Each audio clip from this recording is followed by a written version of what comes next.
اللہ تعالیٰ نے ہم مسلمانوں پر یہ احسان فرمایا ہے کہ ہمیں نبی پاک علیہ السلام کی غلامی عطا فرمائی ہے۔ زندگی اللہ تعالیٰ کا بہت بڑا انعام ہے، لیکن اگر زندگی خاردار وادیوں کے نظر ہو جائے، لاؤبالی پن میں ساری گزر جائے، جذباتی سوچوں کی نظر ہو جائے، تو زندگی کے قیمتی اور زرخیز لمحات سارے ضائع ہو جاتے ہیں۔ اللہ تعالیٰ کا ہم پر یہ خاص فضل و احسان ہے کہ ہمیں محبوب عطا کر کے فرمایا لَقَدْ كَانَ لَكُمْ فِي رَسُولِ اللَّهِ أُسْوَةٌ حَسَنَةٌ، فرمایا تمہارے لیے رسول پاک کی زندگی میں بہترین نمونہ ہے۔ امت اگر جینا چاہے گی تو صرف اس صورت میں جی سکے گی کہ اپنے آپ کو ان رستوں کا مسافر کرے جو رستے رسول پاک نے عطا فرمائے۔ ہمارے ہاں روزمرہ کی جو زندگی ہے اس میں ہمیں حضور کی مقدس سیرت پاک سے فیض لینا چاہیے۔ جب ہم ہر وقت حضور کے طریقوں کو اپنائیں گے تو ہر وقت محبوب کی یادوں میں رہیں گے، ہر وقت کا میلاد رہے گا، ہر وقت کی ذکر کی محفل رہے گی۔ اپنی زندگی کے شب و روز میں حضور کی سیرت مقدسہ کے انمول خوبصورت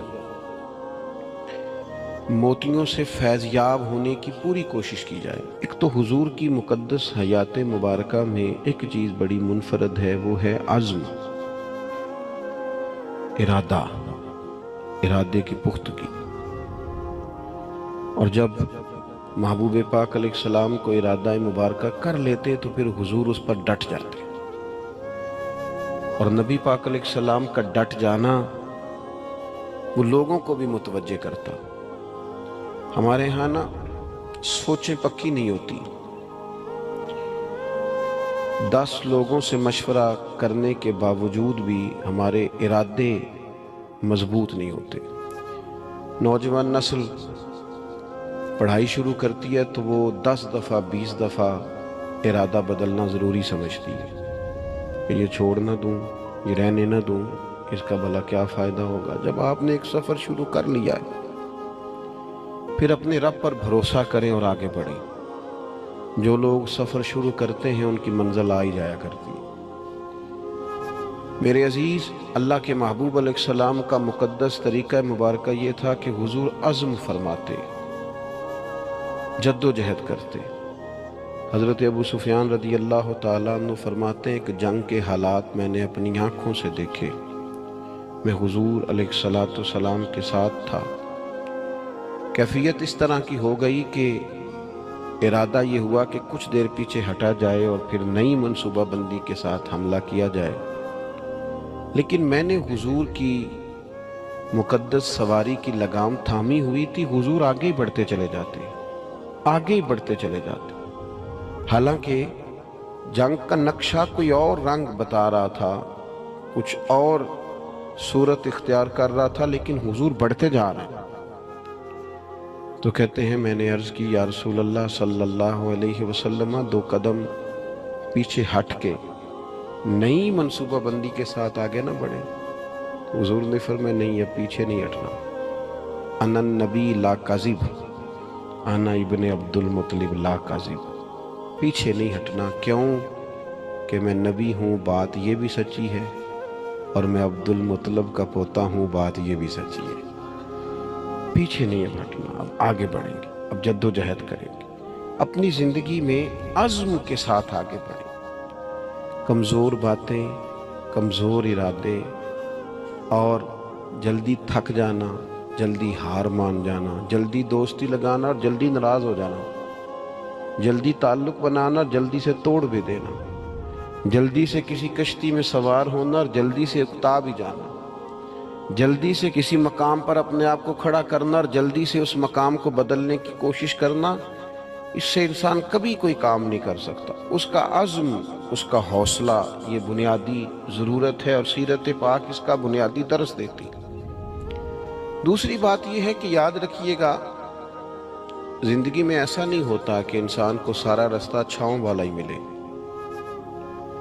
کچھ دن ایسے بھی آتے ہیں جن میں دن بھی لمبے ہوتے ہیں اور دھوپ بھی سخت ہوتی ہے، اور کبھی کبھی ان دنوں میں روزے بھی رکھنے ہوتے ہیں۔ اب انسان کا کمال یہ ہے کہ جس طرح اس نے ٹھنڈے دن گزارے ہیں اور آرام کے دن گزارے ہیں، وہ سخت دھوپ کے دن بھی اسی مزے سے گزارے۔ وہ بار بار اگر شکوہ کرے گا، بار بار اگر تکلیف اپنی بتائے گا، بار بار اپنے زخم دکھائے گا تو کمزور پڑے گا۔ جب آپ چلتے ہیں، بڑا آسان سفر ہو نا، بڑا ایزی سفر ہے، خیر اب تو بڑی جلدی لوگ تھک جاتے ہیں۔ ہم اپنے بزرگوں سے سنتے تھے کہ لوگ بحری جہاز کے ذریعے حج کرنے جاتے تھے تو 6 مہینوں میں لوٹ کے آتے تھے۔ اب جو حاجی عمرے والے جاتے ہیں نا حج اور عمرے پہ، ان کے کپڑوں کی استری نہیں ٹوٹتی۔ غریب آدمی بھی جو حیثیت نہ بھی رکھتا ہو، وہ بھی ایئرپورٹ پہ جب جاتا ہے نا، عام دنوں میں تو بس پہ بھی لاہور چلا جائے گا، ایئرپورٹ پہ جاتے ہوئے گاڑی میں جاتا ہے، اور وہاں سے آپ فلائٹ میں بیٹھتے ہیں، 4 گھنٹے کی فلائٹ ہے، کھانا آپ کی ٹیبل پہ آتا ہے، پانی آپ کی ٹیبل پہ آتا ہے، نیچے اترتے ہیں، صاف ستھری جگہ ہے، اے سی لگا ہوا ہے، اگر تھوڑی دیر انتظار بھی کرنا ہے تو ایک اچھی جگہ، ویٹ کیا آپ نے امیگریشن کے بعد آپ باہر نکلے تو آپ کی گاڑی موجود ہے، اور وہاں جا کے آپ کو بندوبست نہیں کرنا، کمرے آپ کے طے ہیں، ہوٹل کا ووچر آپ کی جیب میں ہے۔ ناراض نہ ہونا، اتنی سہولتیں ہیں پر بندے خوش کوئی نہیں، پھر بھی کوئی شکوہ، کوئی پریشانی، کوئی دکھ جس سے پوچھ لیں وہ پریشان ہی پریشان۔ اللہ جانے کی اس بات میں کیا ایسی خاص منظر سامنے آ گیا ہے۔ او خدا کے بندوں، ان لوگوں سے پوچھو جو بحری جہاز کا سفر کرتے، 8 دن جانے میں لگتے، 8 دن آنے میں لگتے، 6 مہینے کا سفر ہوتا، کیسی صحبتوں سے لوگ وہاں پہنچتے، پھر جا کے بعض لوگ اپنا کھاتے، اپنا پکاتے، لیکن وہ ذہنوں میں جلد بازی ہے، پریشانی ہے، جذباتیت ہے۔ وہ جو ایک قرار بندہ مومن کی شان ہے کہ یار دکھ آ ہی جاتا ہے، زندگی ہے، کبھی سر درد ہو ہی جاتا ہے، کبھی جہاں سے روز پیار ملتا ہے کبھی جھڑکیاں ملی جاتی ہیں، تو آ جاتے ہیں حالات اوپر نیچے، لیکن اس میں اتنا گھبرا جانا، لیکن دکھ آتے ہیں۔ حضور کی سیرت پاک کو آپ پڑھیں، بڑا وفا والا ساتھ دیا سیدہ خدیجہ الکبریٰ نے، لیکن وہ وصال کر گئی۔ 1 سال محبوب نے اس سال کو غم کا سال کہا جب ان کا وصال ہوا، وہ پردہ فرما گئی۔ یہ ایک بڑا گہرا بظاہر صدمہ تھا، لیکن حضور نے کسی جگہ تبلیغ کو نہیں روکا، وہ سفر چلتا رہا۔ محبوب مدینہ طیبہ تشریف لائے، حضور علیہ السلام کے صاحبزادے محبوب کی گود میں وصال فرما گئے، اور پھر جب حضور مدینہ طیبہ آئے، بدر کے لیے جب حضور تشریف لے جا رہے تھے تو صاحبزادی شدید علیل تھیں جو حضرت عثمان غنی رضی اللہ تعالیٰ عنہ کے عقد مبارک میں تھی، لیکن حضور اسی حالت میں تشریف لے گئے اور جناب عثمان غنی سے کہا کہ آپ رکیے بیٹی کی دیکھ بھال کیجیے۔ جب محبوب واپس آ رہے تھے نا، بدر کی فتح ہوئی، تاریخی فتح، لیکن اس فتح کے ساتھ ایک گہرا غم بھی شامل تھا، اس لیے کہ کریم واپس آئے تو حضرت عثمان غنی حضور کی صاحبزادی کو تدفین کر کے مزار میں اتار کر واپس آ رہے۔ یہ ایک گہرا صدمہ محبوب پاک کو بظاہر پھر دیکھنے کو ملا، لیکن سفر جاری ہے، تبلیغ جاری ہے، جہاد کا کام جاری ہے۔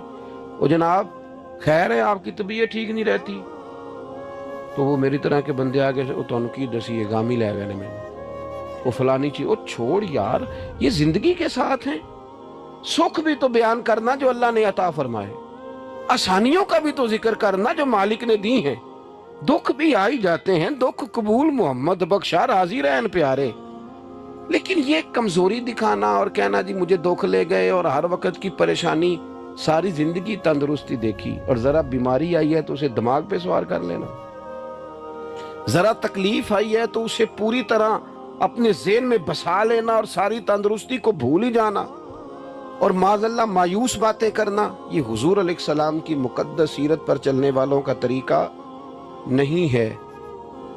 حضور علیہ السلام نے یہ بدر کی بات کی، احد میں جو حضور کی مقدس کیفیت تھی نا، وہ بھی